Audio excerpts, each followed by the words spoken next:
fellow Montrealers, tonight I am here to inform you that after 25 years of service to this community, I am leaving public life. When I was a young man, my father told me not to get into politics because it was dirty and would destroy me. But the course I would follow was determined by my passion and my love for Quebec and for Montreal. I committed all my energy to it, and I gave it my all. When I decided to run for mayor of the new city of Montreal, I knew I would be inheriting a city technically bankrupt with a democratic deficit, with chronic underinvestment in infrastructures, not much compassion for the most needy of our society, no transportation plan, a moratorium on the development of green spaces, no cultural policy, and no shared vision for the Montreal metropolitan community. When I was sworn in, I said that this was the challenge of a lifetime, the challenge of my life. Hoping for support from the government of Quebec, which was supposed to create a new city at that time, I dedicated myself to the success of Montreal, based on my Judeo-Christian values of helping one another, in solidarity, integrity, openness, respect for human dignity, social justice, and peace. The past 11 years were rich and unforgettable, but I also lived a very difficult moment, an ordeal which I would never wish to anyone to live. Whether it was the municipal merger, the unfinished mandate of the transition committee, the hours, nights, days, months, years to innovate, to reconcile the wishes of those elected from the old city and from the older suburbs, or to manage relationships in the day-to-day life of the city. And then a new government in the name of democracy was allowing demergers, which created a period of more tumult and reorganization. Despite the lack of support from governments, the city gave its citizens a voice with the Office de Consultation Publique, the creation of the Ombudsman, as well as a Montreal Charter of Rights and Responsibilities. The financial picture has improved, and our city was given a credit rating of AA2 by Moody's. It will remain, however, always fragile as long as the main source of revenue remains the property taxes. Our city nowadays is more attractive. Concrete actions are being taken to help the most needy. Public transportation has finally been recognized as a priority. Strategies and policies are integrated upstream of major projects, and the Montreal metropolitan community is now united and speaks with one strong voice for the first time. Montreal is a UNESCO City of Design and has many major projects: the Quartier des Spectacles, the Montreal Technopole for Help and Care and Innovation, the Montreal Harbourfront, and soon the first world-class space dedicated to the life of mankind and nature, l'Espace pour la Vie. We are building the future. Today, Montreal is developing on solid grounds, generating more and more wealth, has an influence on the international network of cities, enjoys a broad international reach, and is more and more frequently cited as a dream city with a great quality of life. And in 2017, for its 375th anniversary, Montreal will be recognized globally as a city of creators and as a world-class cultural metropolis.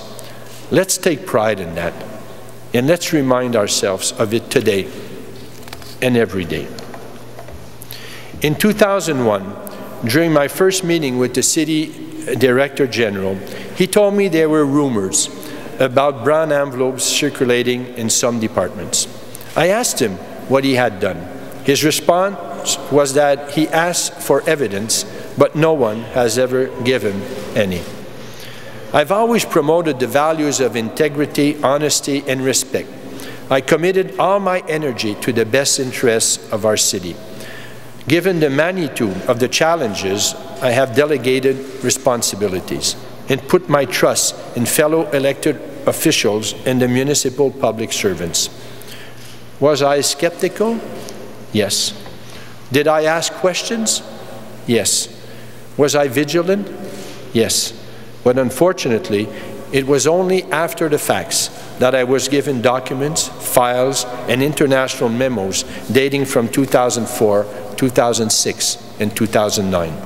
When I finally received the information, I asked the public servants and the councillors why I had not been informed about this, especially when the individuals in charge had done nothing. When this information, I can assure you, the current Contrecoeur project and the water meters would not have happened. The trust I had on some was inevitably betrayed. I assume full responsibility. However, every time, as soon as I was informed of irregularities, collusion, or corruption, I took action. The information was immediately given to the appropriate authorities. I shall produce the proof at the right time and at the right place. The case of la Société d'Habitation et Développement de Montréal was corrected in 2008. The water meter contract was nullified. In 2009, even as a storm raged, I decided to seek a third mandate because I sincerely believe that I was the best person to complete the cleanup. I fervently hope that one day there will be recognition about the fact that I fought, often alone, this system of collusion and corruption, as the Charbonneau Commission is revealing it has existed since at least 1988. At my request, 3 administrative reports were ordered in 2009 and 2010, following which we have implemented at the City of Montreal the most severe mechanism with respect to the procedure of granting contracts. As for the allegations of collusion and corruption, I would have expected a more attentive and more urgent hearing from the government, especially when dealing with the obligation to award contracts to the lowest bidders. In politics, it seems that perception matters more than the truth, especially when this perception is manipulated by multiple factors, not to say agendas, and when we're not given a chance to reveal the truth, or when it is stated, no one believes it. The truth is what I gave to the Charbonneau Commission. Unfortunately, I do not have the possibility of defending myself because I am not part of the Commission's game plan, at least in the short term. But tonight, I want to tell you this. I was never informed on July the 2nd, 2009, that there were 4 suspicious individuals in my entourage. Fortunately, my Chief of Staff did attend the meeting in question, and he confirms the facts. One day, the hidden agenda of certain people will come to light.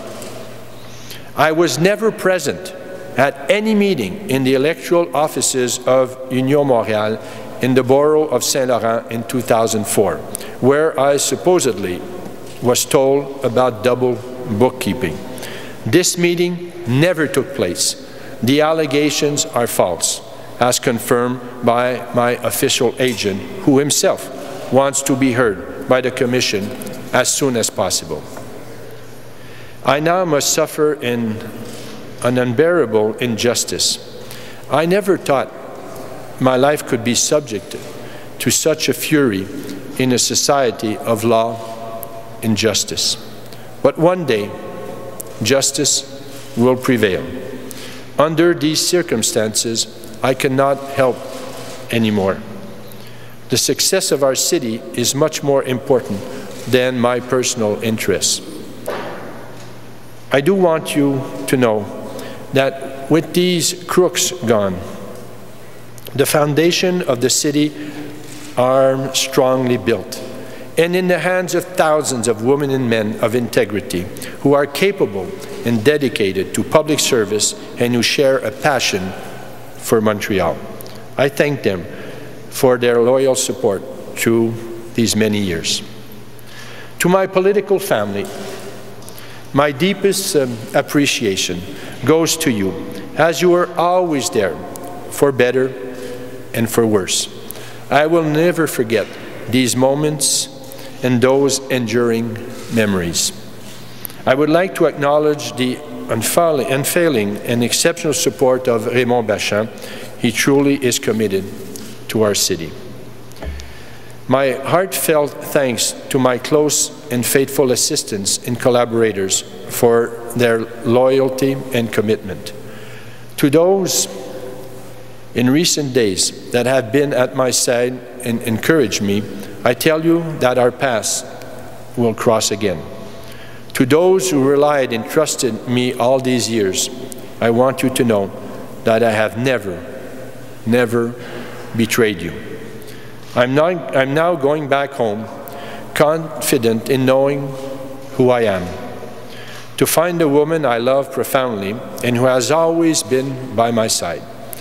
To my children who won't have to worry anymore, and I will spend more time with my family and my friends who have always been alongside with me.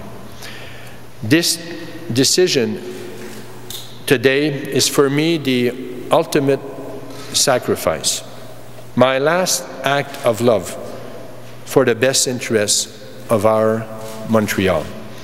I sincerely hope that the person you will choose to succeed me in November 2013 will have the same passion for Montreal as I have. Have a good evening.